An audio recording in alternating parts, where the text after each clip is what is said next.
어제 수련회 갔다 와서 잠깐 낮잠 들었어. 오늘 좀 자고 그러다가 잠이 들었네.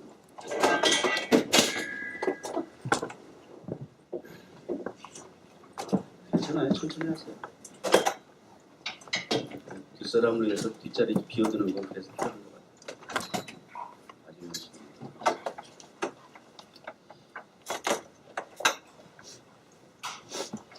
잠깐 자고 눈 붙이고 눈을 떴는데 사방이 너무 조용한 거예요.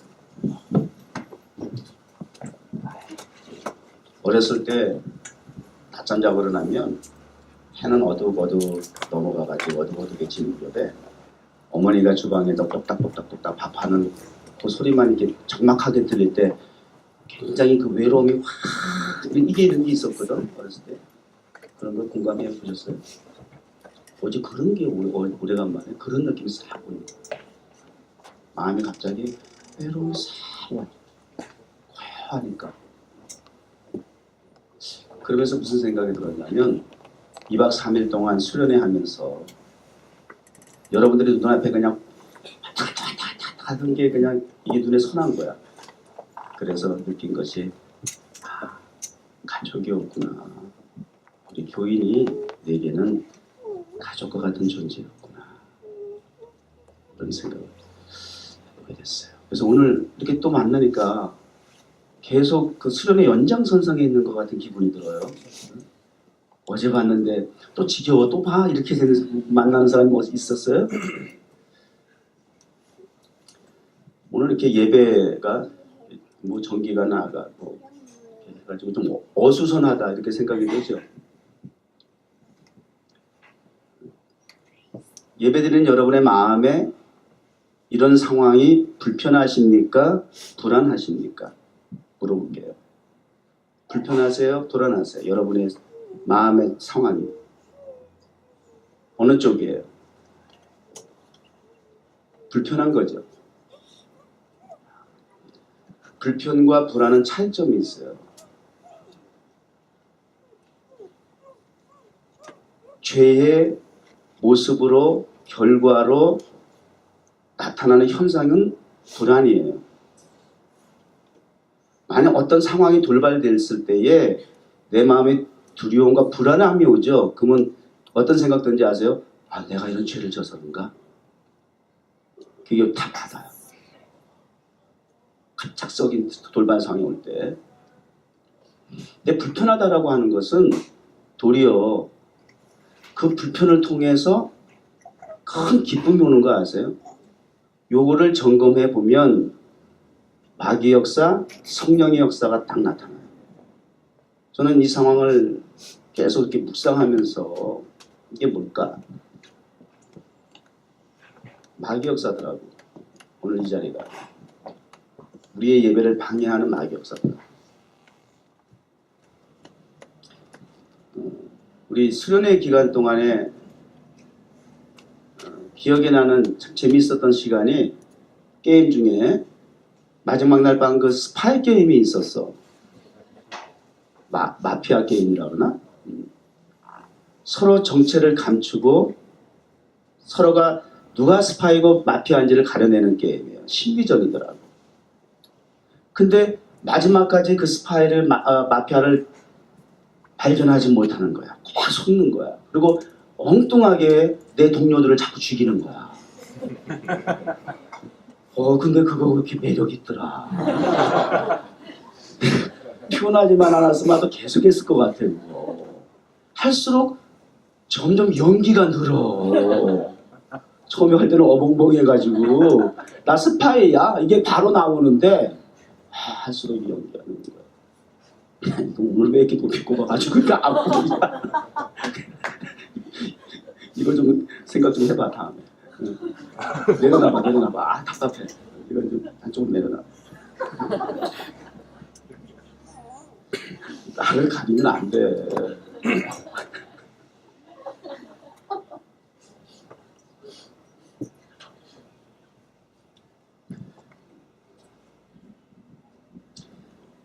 우리가 함께 있는 이 자리에 스파이가 있다.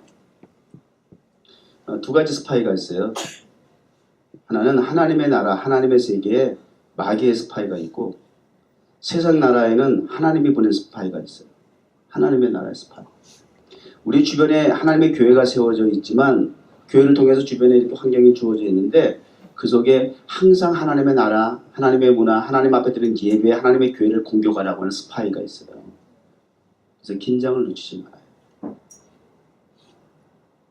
그래서 그것을 주어진 상황 속에서 분별할 수 있는 영적인 지각과 통찰력이 그래서 그리스도인들에게 있어야 합니다. 오늘 그게 타고더라고요. 마귀역사도 오늘 예배를 방해하려고 하더라고요. 그러니까 마음에 평안이, 불편하지만 평안이 싹 오는 거예요. 창문을 다 이렇게 열어놨잖아요. 카튼을 다 치고.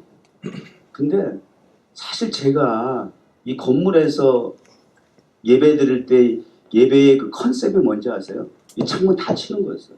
커튼 안 치는 거야 사실은. 쫙 창문이 이렇게 밖에 투영되는 모습에서 우리의 예배의 모습을 밖에 보여주고 싶었어 나는. 그래서 2층이 그게 굉장히 합당하거든, 그런 의미에서. 그래서 2층을 내가 그렇게 사실 내려가기 원했던 이유 중에 하나가 큰 창문에 카튼 없이 예배 드릴 때 밖에서 우리의 예배의 모습을 다 보게 하는 게 내 원래 예배 컨셉이에요. 단 예배자들이 밖에 정신 팔면 안 되지 그거는. 그럼 무슨 얘기냐면 그만큼 사방이 열려 있을 때에 그 공간 안에서 그 산만한 환경 속에서도 하나님 앞에 집중할 수 있는 훈련이 돼 있어야 돼. 그러니까 뉴욕 가든처치의 예배자는 성숙해야 돼. 프로페셔널이 돼야 돼. 그런 훈련을 지금 우리가 하는 것이 타임스퀘어 광장이에요. 간혹서도 얘기했지만 타임스퀘어 광장에서 그 오픈된 그리고 산만한 다양한 상황 속에서도 하나님 앞에 집중해서 우리가 찬양하고 기도하고 말씀을 선포할 수 있다는 거예요. 훈련이. 극장 앞에서 기도하고 카드라 카페 안에서 기도하고 예배하고. 그래서 우리가 늘 경험을 하잖아. 예배자들은. 월요 독수리 멤버들은 경험을 하잖아. 아, 이런 상황에도 예배가 가능하구나.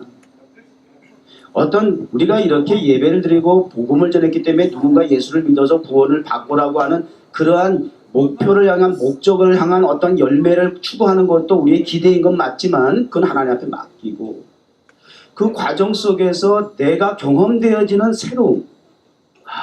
그래서 쉬지 말고 기도하라는 말씀이 이러한 의미가 있는 거구나. 가능하구나. 이게 무리한 말씀이 요구가 아니었구나 라고 하는 경험을 우리가 실제적인 전쟁을 대비하기 위해서 준비하는 것이 훈련이라는 걸 해요. 훈련은 두 가지 목표가 있죠. 공격할 때와 방어할 때. 공격과 방어라고 하는 두 가지 그 전쟁에 나타난 시츄에이션 상황 하에서 어떻게 우리가 대비하고 대책을 세울 것인가가 훈련의 목적이에요. 그래서 우리의 신앙생활은 그런 의미에서 삶의 현장이 바로 우리가 이곳에서 훈련되어진 것들을 적용하기도 하지만 또 그 삶의 현장 자체가 우리가 예배자로서 교회 안에 갇혀있는 상태에서 제한된 공간에서 변화산 위에서만 제한된 공간에서 여기가 조사원이만의 삶이 사역이 아니라 주님이 원하는 것은 오히려 삶의 현장, 귀신 들린 사람들이 있는 그 현장에서 부딪혀가면서 불편을 무릅써가면서 하나님을 경외할 수 있는 것, 하나님 앞에 예배할 수 있는 것, 그런 차원에서 훈련이 되어져요. 더 강해져요. 더 단단해져요. 그래서 오히려 불편이 그게 사사로운 입장에서 우리가 그 접근됐을 때는 그게 짜증이 날 일이지만 영적인 시각과 관점에서 보면 그 불편은 원수 마귀들이 예배자들을 향해서 항상 공격을 하려고 하고 방해를 하려고 하는 그 시도에 우리가 불편을 맞닥뜨리게 되지만 그 불편은 도리어 마귀들이 착각하는 것이야. 오히려 더 진한 감동과 감격이, 기쁨이 샘솟듯 한다라고 하는 걸 저들이 모르는 거예요. 수없는 그리스도인들이 그렇게 경험되어졌고 그래서 그런 모든 핍박과 환난 속에서 믿음의 승리를 할 수 있었구나. 불편한 오늘 이 자리가 어느 때보다도 우리의 마음에 더 큰 하나님의 위로와 기쁨이 샘솟듯하기를 바랍니다. 저는 다양하게 생각했어요. 뭐 여기 불 안 들어오면 어때? 저 카페 쪽에 당연히 들어오네. 그쪽이라도 우리 옹기종기 모여 앉아서 수련회식으로도 하면 되지 뭐. 수련회 장소가 예배당만큼 편리시설이 되어 있는 건 아니지만 어느 때보다도 폭발적인 은혜를 우리가 거기서 받았잖아요. 조건이 상황이 은혜와 관계없어요. 도리어 지금도 우리가 같이 이렇게 편안하고 안락하게 좋은 시스템과 시설 안에서 예배를 드리기도 하지만 지금도 핍박을 받으면서 신앙의 자유가 없이 카타콤과 같은 음지에서 어둠 속에서 예배를 드리는 수많은 순교를 각오하고 신앙생활하는 거룩한 백성들이 있다는 거 기억하세요. 밤이면 어떡할 거예요? 불이 안 들어와. 깜깜해. 그러면 예배를 포기해야 하나요? 그러면 어떻게 해야 돼요? 그래서 찬송을 자꾸 불러서 암송이 돼야 돼요. 어둠 속에서 그냥 암송할 수 있는 찬양 정도는 단 100곡 정도는 나와야 될 거 아니에요. 꼼꼼하면 예배 못 드리냐고요. 주목사는 설교하는 데는 그런 의미에서 굉장히 훈련 잘 돼 있어요. 난 더 재밌을 것 같아. 나는 이미 설교 온 거 안 보고 설교한 지 오래됐어요. 이거 의지하지. 아니 오히려 이거 자꾸 뒤다보다 보면 여기 집중이 돼가지고 이게 전달이 잘 안 될 때가 많아. 가슴으로 전달하기로 하는데 이게 안 될 때가 많아. 지식으로 정보로는 전달이 되는데 가슴이 전달이 안 되니까 막 내가 하고도 짜증이 나고 힘들어 오히려. 차라리 그런 면에서 좀 유식한 단어가 섞이지 않는다 할지라도 고상한 문장과 문맥을 내가 사용하지 않는다 할지라도 내 가슴이 전달될 수 있다고 하는 게 더 나는 좀 편하더라고. 오늘 예배 서론이 좀 길었는데 뭐 주께서 감동해 주셔서 맞추시는 말씀이니까 예배자로서의 우리의 자세를 한번 돌아볼 수 있는 필요를 이 불편함 속에서 우리가 한 번 더 공감해 보는 것도 좋지 않겠어요? 화려한 예배당에서 화려한 조명을 통해서 우리가 누리는 그러한 럭셔리한 그런 예배에 우리가 너무 지금 익숙해져 있고 그러한 데 사람들이 줄을 서고 따라가고 그것이 진짜이냐 착각하고 있는 가짜라는 얘기는 아니지만 너무 현혹되지 마세요. 거기에 너무 우리가 익숙하다 보면 불편한데 적응이 안 돼. 불편한 상황이 우리에게 불안을 가중시키는 죄의 현상으로 나타날 수 있어요. 연말이면 이맘때면 그 시상식 많이 하더라고요. 어제도 이렇게 와서 보니까 각 방송국마다 시상식 하는 그런 프로들이 많이 이렇게 올라와 있더라고요. 누가 탔다 그러고. 그 시상식 대상을 받고 올라가서 꼭 하는 그 멘트 중에 어떤 사람도 꼭 뻔한 멘트 하는 사람이 있어요. 아, 이 상을 감히 제가 받아도 될는지 모르겠어요. 그래. 아, 이 상을 내가 쟁쟁한 후보들이 많은데 감히 내가 이 상을 받아도 될까요? 이런 수상 소감에 대해서 여러분이 어떤 뉘앙스가 담겨 있다고 생각하세요? 어떻게 여러분은 반응하세요? 이런 수상 소감을 한다면 아, 쟁쟁한 후보들이 많은데 제가 이 상을 받아도 될는지 모르겠어요. 난 그러면 그럴 것 같아요. 아, 내려와 그러면.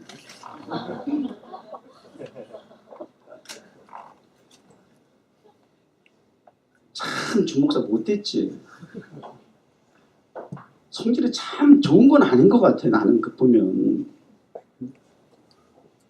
아, 내려와라. 자격이 없다고 생각되면 다른 사람 주면 되지. 뭘 받아놓고 딴 소리. 꼽히딱한 거. 꼽히딱한 거지. 근데 사실 조금 이걸 긍정적으로 우리가 본다면 굉장히 좋은 얘기예요. 삐딱하게 보니까 나는 겸손을 가장한 잘난 척 같거든. 난 그거. 이런 게 뭐 그냥. 근데 사실은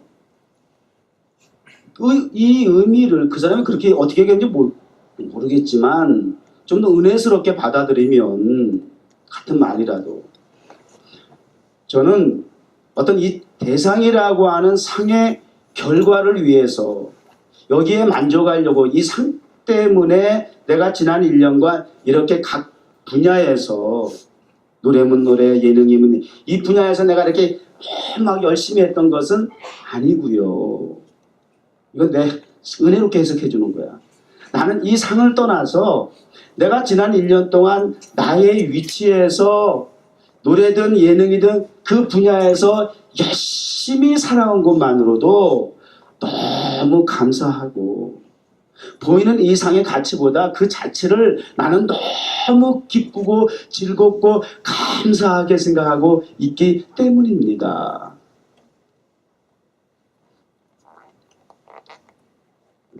은혜로운 해석이죠. 그렇게 받아들이면 얼마나 감동이 되겠어요. 여러분 말씀을 듣는 자세가 주목사같이 전자가 되지 말고 후자 쪽이 되시길 바라요. 목사가 어떻게 전달을 하든 간에 여러분은 목사님이 절에서 저렇게 심한 말을 때로 하기도 하고 저렇게 불편한 말씀도 하시기도 하는 게 다 우리를 그렇게 영적으로 훈련시킵니다. 어제 우리가 하산함 하기 전에 우리 뭡니까 감사 편지라 그래야 돼요. 각자에게 이렇게 편지함이 다 있어가지고 거기다 감사 편지 뭐 하든 무슨 편지인지 나는 거기 소원수리한 같이 무슨 뭐 교회 앞으로 이렇게 해주세요 막 그런 걸까봐 안 받고 싶었어.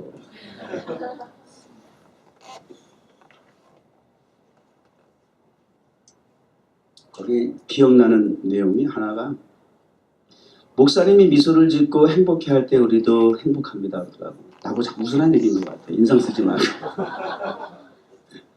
아 내가 좀 얼굴 인상이 굳어있나 보다. 왜 웃어달라는 자꾸 좀 우스란 얘기인가 보다. 근데 어떤 목사는 사실 그래요. 이 사람이 바뀐다는 게 쉽지 않은 그 캐릭터가 바뀐다는 게 이게 거의 천성이라 그래가지고 거의 사실 쉽지 않아. 쉽지 않은 게 안 돼요 사실. 그래서 어떤 목사는 노력 많이 했다 그래. 자기 거울 앞에 설 때마다 나 이러고 연습했다. 뭐 난 그렇게까지 해보지도 않았고 꼭 그래야 되나 생각도 들기도 하고 난 이게 캐릭터인데 또 내가 너무 또 해퍼봐. 그러면 내가 아니지 또.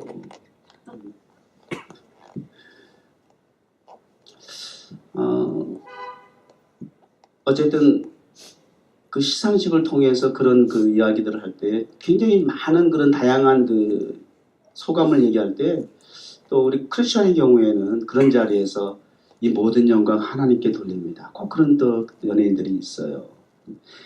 저는 연예인이 누가 크리스천인지 거의 다 꿰뚫고 있거든요. 근데 해야 될 애가 안 할 때는 좀 왜 저래? 그렇게 지적질도 하고. 난 시상식은 그래서 꼭 한 번씩 봐요. 그 걔들이 어떻게 소감을 말하나 들으려고. 응? 저는 그렇게 하면 안 되는데 하나님께 영광을 돌려야 되는데 막 이런 생각이 드는 거죠. 생각지 않은 사람이 또 그렇게 얘기할 때도 있고. 연말이라는 의미죠. 그래서 오늘 말씀의 제목을 저는 천국 시상식이라고 그랬어요. 언젠간 종말의 때에 심판의 때에 우리 하나님께서 우리 각자에게 이제 시상식을 통해서 상급을 주신다네요. 그때에 심판의 불, 성령의 불에 타지 아니하고 사그라들지 않는 남아있는 열매를 통해서 공로를 통해서 하나님이 상급을 주신다는 거예요. 어느 것이 과연 하나님의 심판의 불에 사그라들지 아니하고 사그라지지 않는 세상의 것은 다 없어지는 거예요. 얼마인가요? 인정 못 받는 거예요. 그런 시상식상에 올라갈 날을 우리 한번 좀 기대해 보자. 그런 의미가 있고요.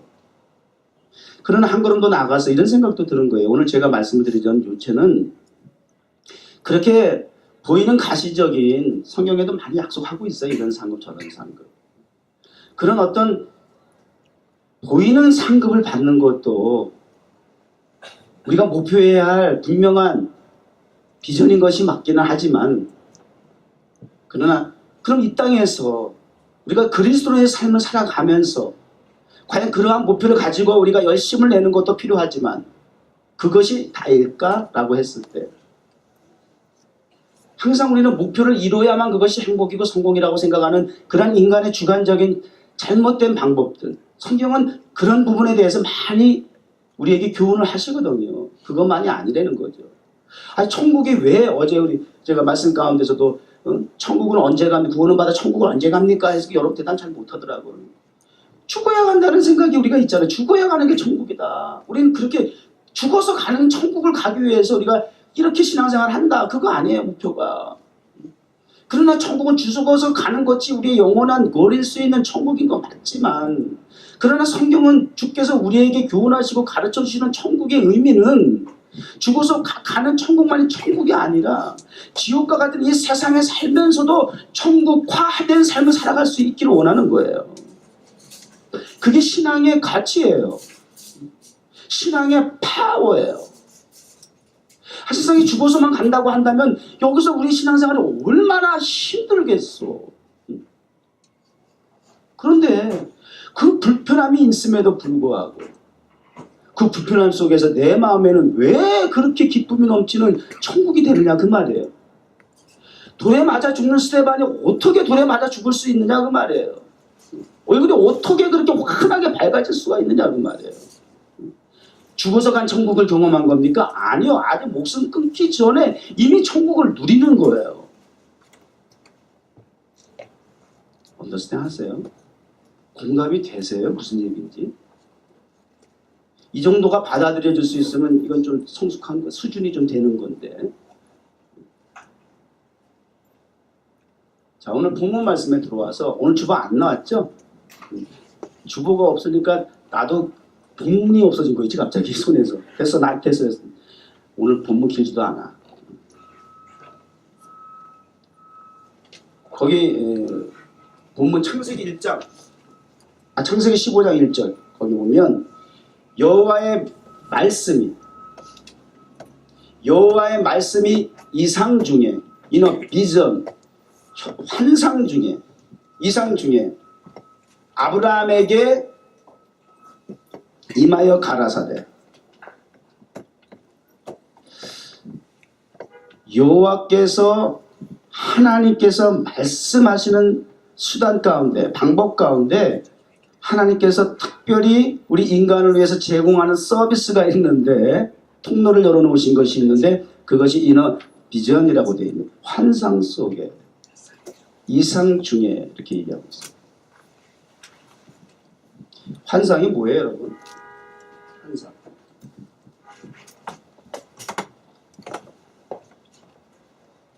환상이 뭐예요? 여러분이 알고 있는 환상의 정의는 뭐예요?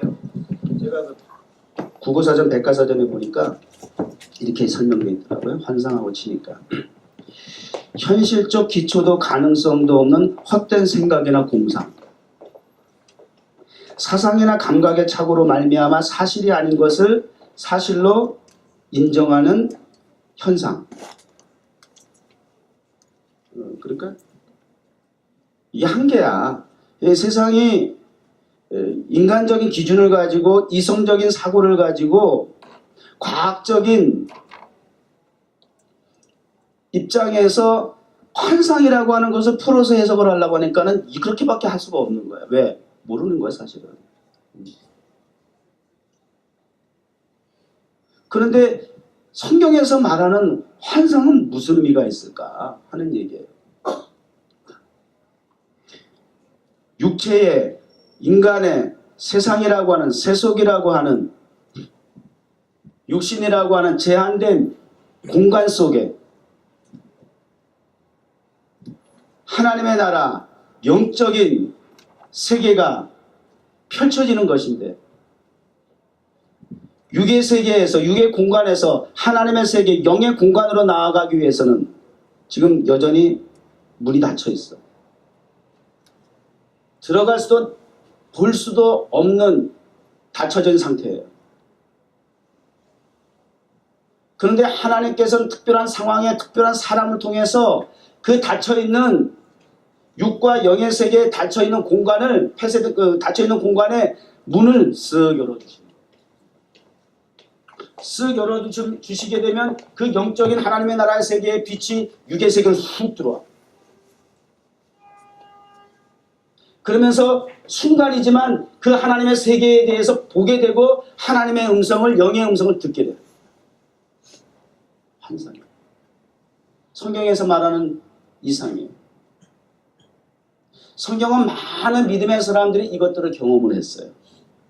너무 많잖아. 너무 많잖아. 어떻게 다 설명을 해. 일일이 다.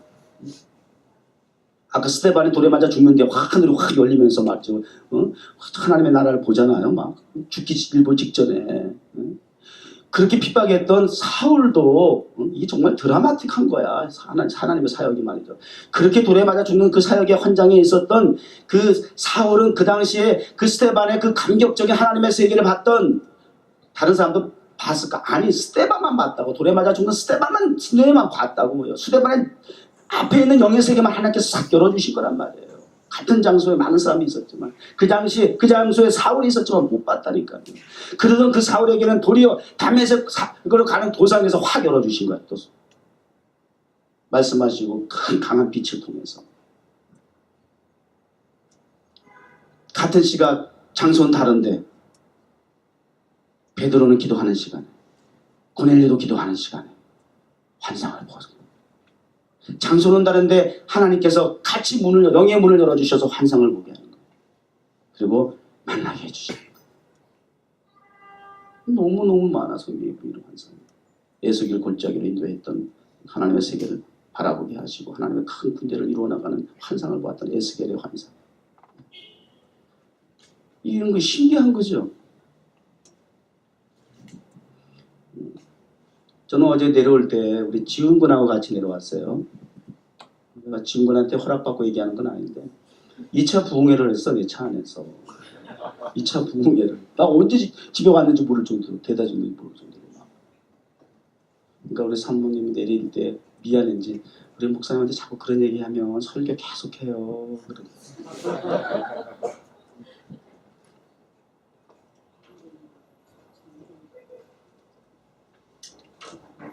이런 질문을 하더라고. 목사님, 제가 받은 은사에 대해서 이렇게 수혈을 하는 것은 잘못된 것일까요? 그렇게 얘기하더라고요. 그래서 그래? 그래서 혹시 할 얘기가 있으면 먼저 내가 들어보고 그랬어요.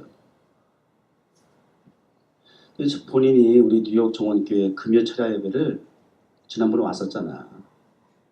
근데 자기가 교회 생활 한 지도 이제 얼마 안 됐지만 어쨌든 밤기도회라는 걸, 금요기도회라는 걸 나와본 거는 처음이래, 평생에. 근데 그날 하나님께서 환상을 보이셨대. 거두절미하고 예수님이 자기의 죄짐을 지고 그렇게 가시는 모습을 보고 너무 미안하고 민망해서 제가 좀 나눠지겠다는데 주님이 됐다고 그러시더래. 근데 그게 너무 미안하고 민망하고 그런 마음을 가지고 어쨌든 기도 중에 그런 환상을 보고 그 이후에 자기가 먼저 번 섬기던 교회에 가서 그 받은 은혜에 대해서 쉐어를 했더니 그 교회에 있는 사람이 그러더래요. 그런 건 개인이 알고 있지만 얘기하지 말라고 그러더래요. 그래서 이런 얘기는 함부로 하면 아무나 쉐어를 하면 안 되는가 보다라고 하는 생각이 있어서 조심스럽게 여쭤보는 거라는 거예요. 그래서 내가 그랬어요. 은사는 나눌 때 조금 지혜는 필요해요. 때와 장소, 대상을 구별할 수 있어야 돼요. 받아들일 수 없는 사람이 있어요. 육의 세계에만 머무르는 사람들은 그거를 받아들일 수가 없어요. 또 하나 영적인 세계에 알고는 있지만 내가 경험 못한 걸 다른 사람이 경험하면 짜증나요. 그리고 이 교회에서 받은 은혜 이쪽 교회에서 얘기하면 이쪽 교회는 그런 현상이 없는데 불편해질 수 있어요. 그런 게 있잖아요. 그건 어쩔 수 없어요. 그러나 우리 교회 안에서 함께 나눌 수 있는 건 괜찮아요.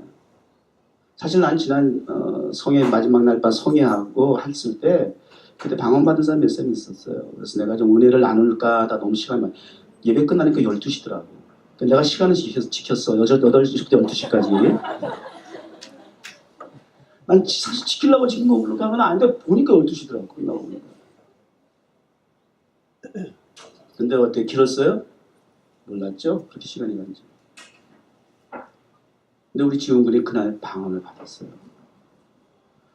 제 수지마다 대박 났다. 온지 얼마 안 됐는데. 우리 그리스도인끼리 우리 교회 안에서는 함께 수요가 가능해요. 그래서 도전도 되고 같은 장소에 있었는데 같은 시간에 환상을 보는 사람이 있고 방언을 하는 사람이 있고 은혜를 체험한다 이거예요. 하나님이 여러분의 삶의 공간에 하나님의 세계, 영의 세계의 문을 열어주시길 바라요. 그리고 환상을 보세요. 주님의 음성을 들으세요. 칠흑같이, 암흑같이, 그리고 광야와 같은 풀한바퀴 자랄 수 없는 것 같은 이 메마른 영적인 세계에서 살아야 하는 우리 그리스도인들이 도대체 어떤 원동력이 통해서 우리가 신앙을 지킬 수가 있겠어요? 도대체 어떻게 여러분 도대체 신앙의 명맥을 유지하고 있는 거예요? 도대체 무엇이 어떤 근거를 통해서 무엇이 디딤돌이 되기에 여러분의 신앙의 원동력이 됐나 그 말이에요. 같이 세상과 조화를 이루면서 피폐해지고 강팍해지고 말라가는 건 아니에요. 영향력이 아니라 영향력 하에 살아가는 이끌어가지는 것이 아니라 이끌려가는 삶은 아니냐 그 말이에요.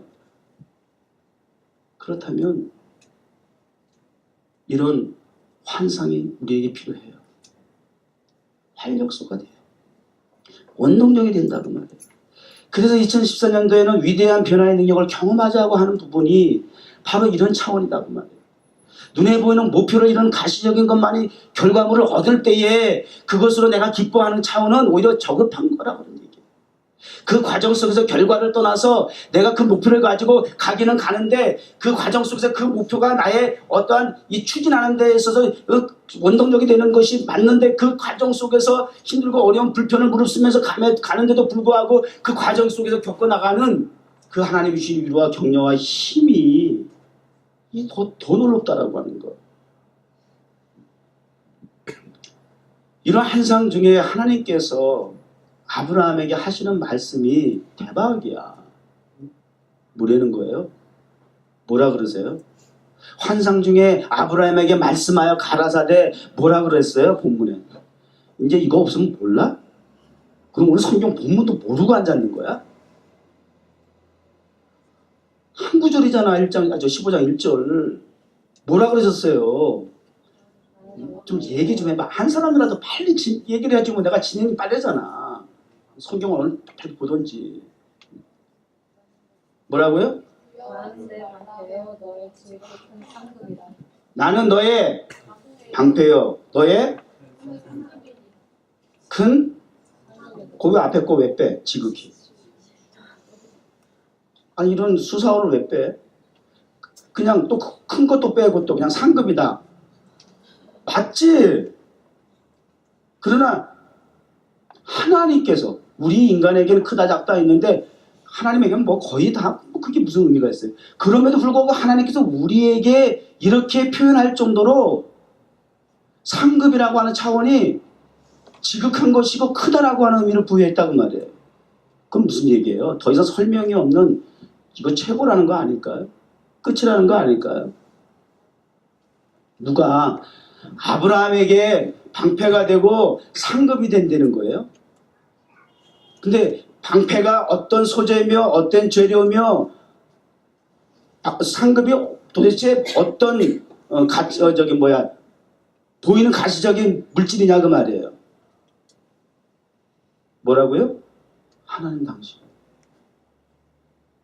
하나님이 방패가 되고 상급이 되신다는 거예요. 사실 이 이상의 방패는 어떤 도구예요? 방패는 어떤 도구냐고요? 보호하고 방어하고 안전하게 지켜주는 거죠.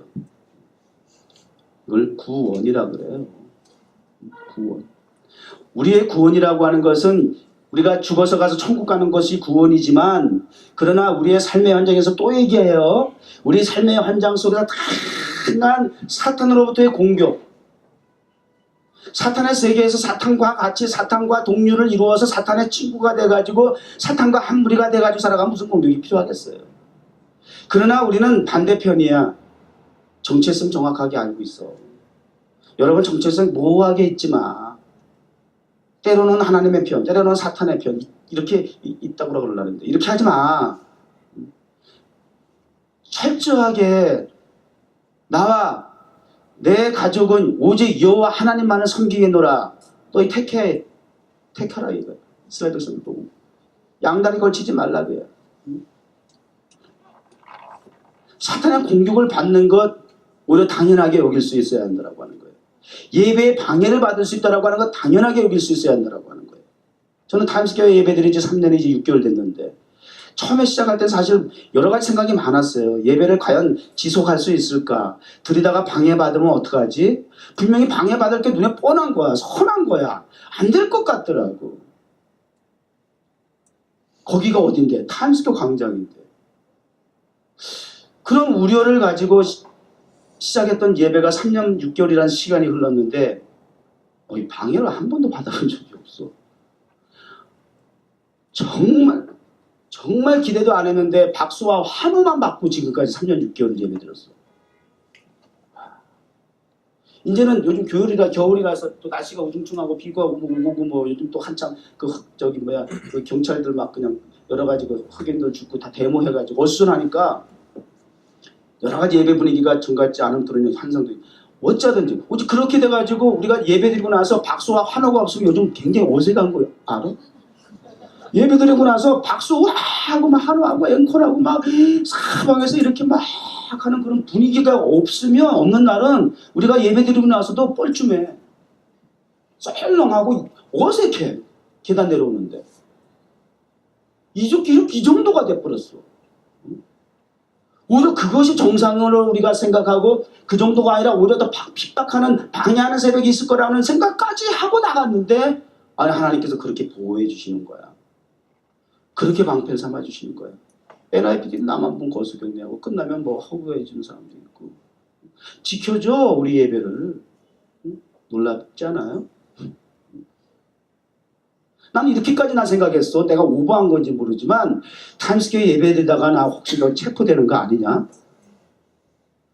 그러면서 나 혼자 스스로 또 그랬다. 너무 영광이 됐다. 나 사실 시작할 때 그런 생각도 했었어. 여기 아무 데서나 예배 드린다고 말이지. 잡아갈까봐. 별 생각을 다 하는 거야 혼자서. 세상에. 그걸 난 또 생각하고 그랬으면 또 한편으로 영광이겠다. 그러니까 그게 가능한 거야. 그런 걸 내다보고 그랬을 경우까지라도 내가 도리어 하나님 앞에 정말 영광을 너무 좋겠다 오히려. 그런 기회를 내가 얻을 수 있는 것은 영광이다 정말. 이런 마음가짐이 있었으니까 하는 거예요. 그걸 두려워하고 불안해하면 할 수가 없죠. 생각하는 것이 다르잖아. 또 얘기지만 우리 수련회 간 사람 말 알지만 우리 지훈이가 그 썰매 타는데 꼭대기 올라갔다가 거기 썰매를 타고 내려와야지. 걸어서 내려오겠다면 누가 내려보내?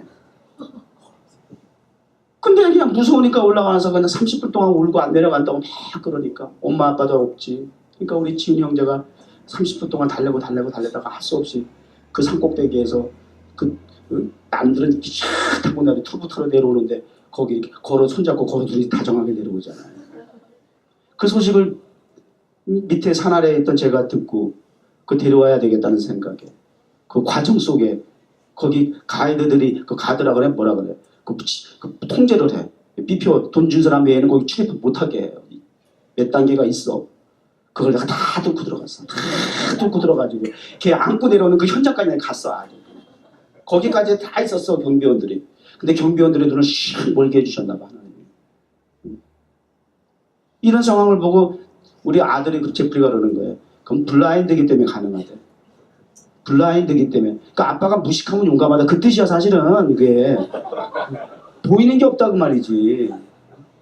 보이는 게 없으니까 그렇게 막 무식하게 이렇게 했다고 말이죠. 그래서 내가 그게 눈먼 사랑이구나라고 하는 제목을 가지고 설교도 하고 난 목사는요 모든 상황과 경험이 다 설교 소재야. 이런 게 눈먼 사랑이구나. 내가 우리 지원이를 위해서라면 또 우리 성도가 한 번이라도 더 스킬을 즐길 수 있게 하기 위해서라면 내가 이런 좀 무식한 일도 좀 해보자. 그래서 안고 제가 내려왔어요. 생각이 좀 조금만 다르면 하나님의 일도 가능한 것이에요. 하나님은 그러한 가운데서라도 이것도 작은 간증 같지만 저를 방패 삼아 지켜주셨다고 나는 생각하는데요. 그 해석이 무리한 해석일까요? 목사니까 그냥 막 아무 때나 적용시키는 건가요? 억지 쓰는 건가요? 그 많은 그 경비원들의 눈을 가리워 주셔서 목사가 거기까지 가가지고 깜짝 놀랐대. 대박이라고 놀래더라고. 요번엔 지훈이가 은혜를 많이 받네. 지훈이가 맞지? 그 데려오는 거. 예, 둘이서 보여 벌써. 남들 막 타고 있는데 둘이 애 날개를 가고 내려오는 게 보여 벌써. 세상에. 그거 올라가는데 사람이 얼마나 많은지 1시간 걸려서 간신히 올라갔다. 근데 그걸 튜브를 타고 내려오는 게 아니라 걸어서 애하고 내려오니 그게 내가 또 안쓰러워가지고 빨리 올라가 중간에 내가 애 잡아채고 빨리 올라가는 데가 한 번이라도 더 타라고 말이죠.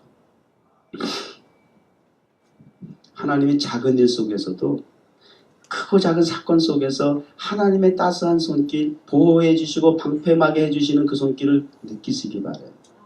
이거는요, 여러분들에게도 하나님은 그렇게 보호하시고 방패막이 해주셨는데 주목사와 여러분의 차이점은 뭔지 아세요? 그걸 못 느껴. 그걸 적용하고 이게 하나님의 손길이라고 하는 걸 깨닫지 못하는 거예요. 이게 조금 목사와 성도의 조금 수준 차이야. 좀 올리시기 바랍니다. 업그레이드 하시기 바랍니다. 무슨 뭐 불구덩이 속에서 살아났어. 뭐 옥상에 떨어졌는 사람 이럴 때만 보호라고 생각하지 말라 말이야.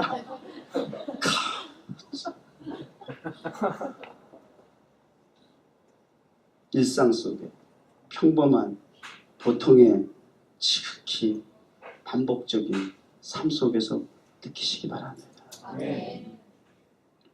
상급 최고의 상급 아니야. 하나님 당신의 상급이다. 뭘 더 바래? 둘째 아들이 두 아들이 있었어요. 하나는 탕자, 하나는 집에서 계속 부모님과 아버님 모시고 섬겼던 큰아들. 탕자가 돌아왔더니 큰아들이 배가 아파가지고 시비를 걸고 아버지한테 투정을 부려. 그러니까 그 아버지가 얘 너는 늘 나와 함께하고 있지 않았느냐. 그게 복이다 그 말이야. 아버지가 상급이야, 재산이야, 재물이야. 그까지 그 아버지가 갖고 있는 일부를 뛰어나간 그 둘째 아들이 그게 복인 줄 알아? 아버지를 소유한 것이 하나님을 소유한 것이 세상을 만물을 소유한 것과 똑같은 거예요. 그걸 다 누리는 거야. 왜 한쪽 한 부분을 누리는 거 가지고 그걸 최고로 그걸 목표로 살아가느냐 그 말이에요.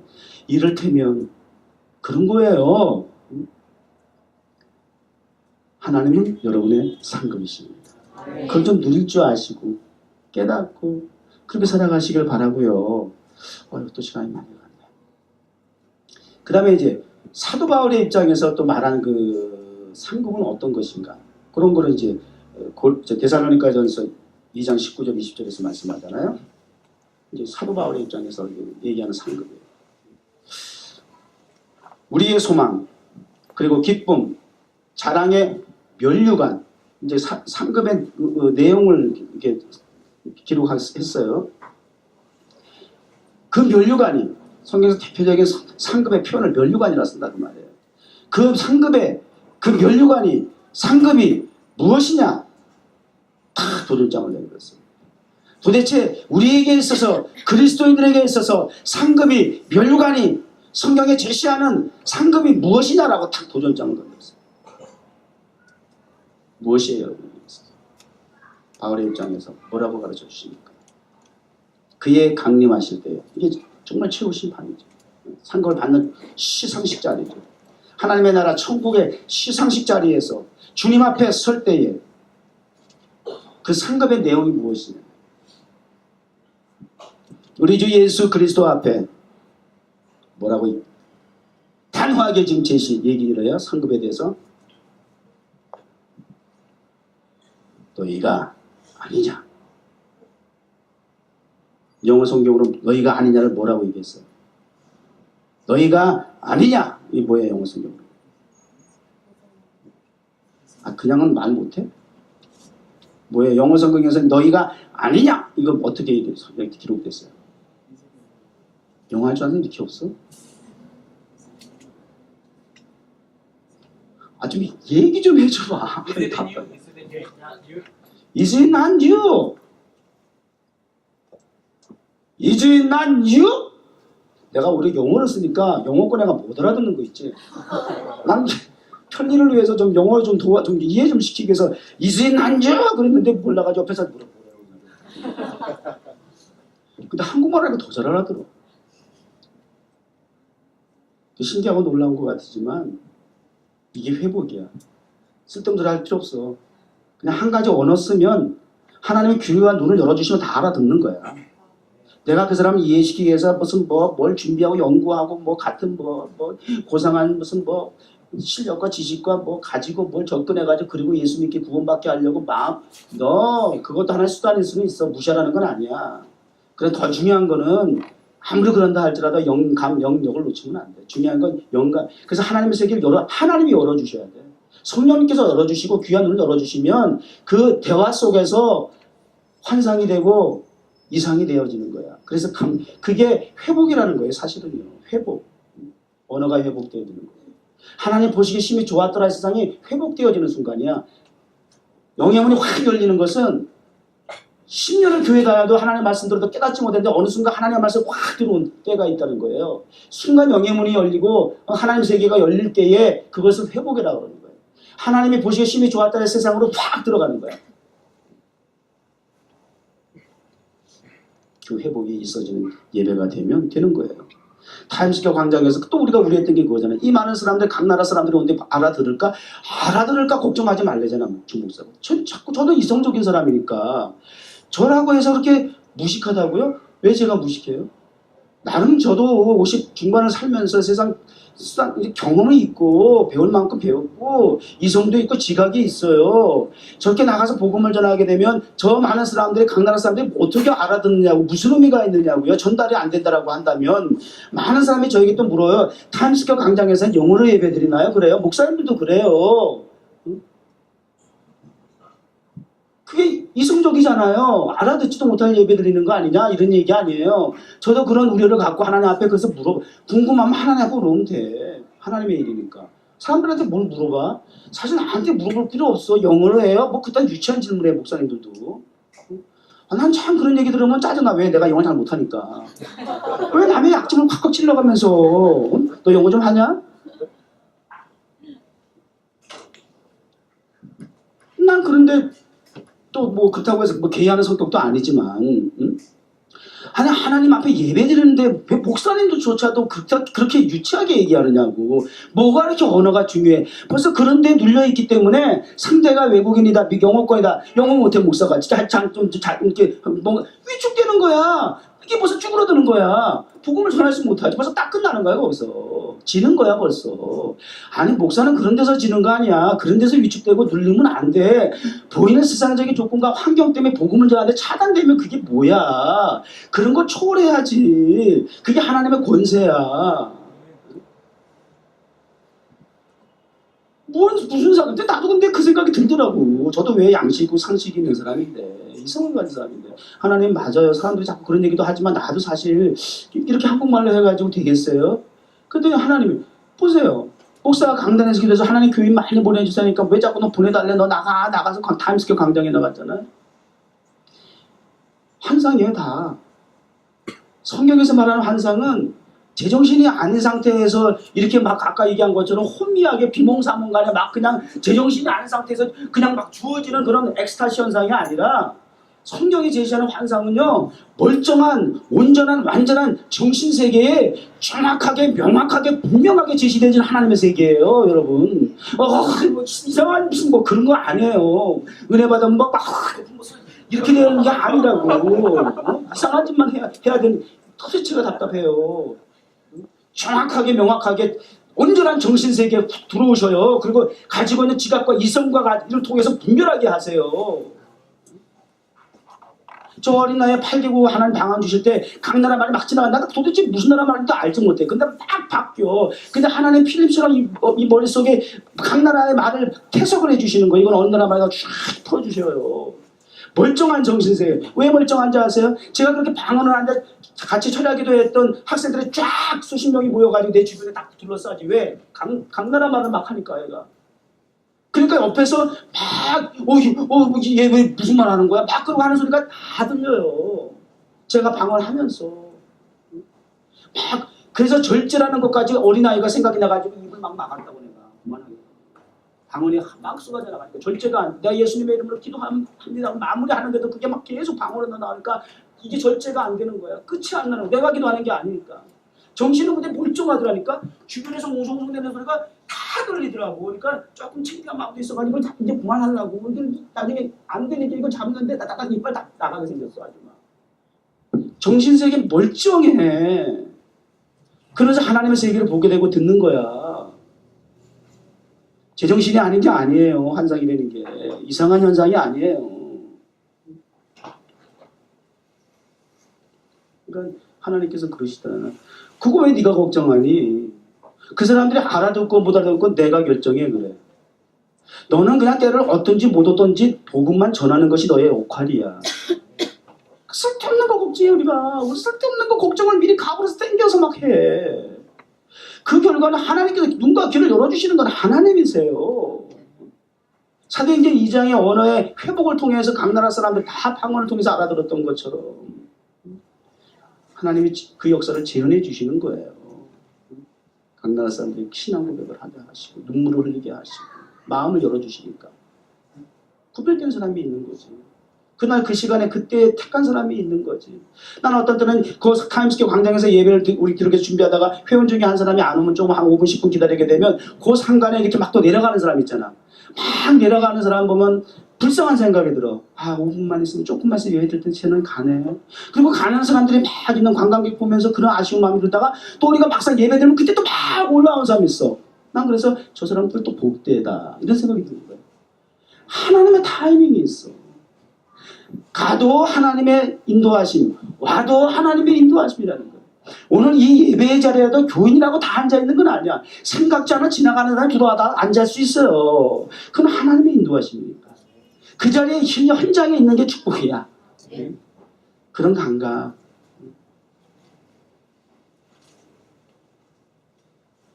근데 설교 정리할게 이제.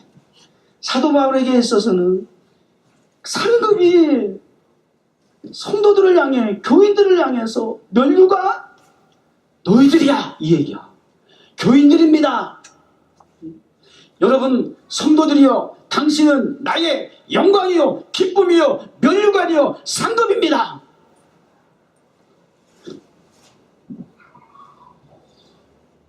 주목사가 여러분을 그런 의식과 관점에서 여러분을 볼 때마다 사도 바울과 같은 불타는 목회자의 심정을 가지고 한 영혼이 천하보다 귀하다 여기시는 하나님의 심장을 가지고 죽어서 천국 가서 받을 상급을 의식하기보다는 이 땅에서 처절하리만큼 힘들고 어렵고 고통스러운 사역의 길을 간다 할지라도 결과적으로 10년이 지나서 몇 땅에 이등하듯이 주요식 목사가 혼자 홀로 외롭게 나와서 여기서 복음부터 하며 교회를 개척했는데 주위에 수많은 사람들이 100이면 100 다 만류하고 안 된다라고 하는 이 목회지에서 교회를 개척해서 내가 그 사람들의 여론을 의식하고 내가 여기 교회 개척하지 않았으면 뉴욕 정원교회는 과연 지금까지 존재할 수 있었을까? 뉴욕 정원교회를 통해서 지나온 10년 동안 수십 명이 다녀갔던 청년들이 은혜 받고 돌아갈 수 있었을까? 오늘 이 자리에 10년을 지키면서 이 자리에 집사로서 주의 종으로서 기름 부음 받아 주의 사명을 감당할 수 있는 여러분들은 있었을까? 한 사람을 통해서 한순간 하나님께서 역사하셨던 그 순간이 오늘 이 자리 여러분이 있게 하셨습니다. 그렇다면 더 많은 사람을 기대하면서 하나님 교인 좀 많이 보내주세요. 성전이 꽉 차게 해주세요. 빨리 부흥해서 더 큰 교회로 나가게 해주세요. 이런 부분을 이제 제가 이제 내려놨다 그랬잖아요. 여러분 한 사람 한 사람의 사도들의 신앙 고백과 같이 기쁨이 되고 감사가 되고 자랑이 되고 영광이 되고 이미 하나님께서 아버지 제가 이상 받아도 될까요? 이미 저는 상급을 받았습니다. 하나님께서 나의 상급이 되십니다. 그리고 지금 제 눈앞에 예배 가운데 말씀을 듣는 그 말씀을 듣겠다고 머리를 조아리고 눈빛을 삐짝거리고 귀를 쫑긋하며 청강하고 있는 열광하고 있는 우리들의 모습 속에서 이미 하나님은 상급을 허락하셨다. 만족합니다. 감사합니다. 뭐 이 고백 2014년 연말 시상식 오늘 이걸로 끝냅시다. 한 사람 가서 올라와서 공로패 내가 그랬다며 10년 되면 10년 예배 드릴 때 10년 동안 자리를 지킨 사람 공로패 상 준다 상금 준다고 그 시상식 한다 그랬는데 우리 10주년 예배 제대로 못했잖아. 그래서 내가 또 그렇게 지나가는 말을 했는데 또 그것도 그런 건 또 잘 기억해요. 그건 언제예요 목사님?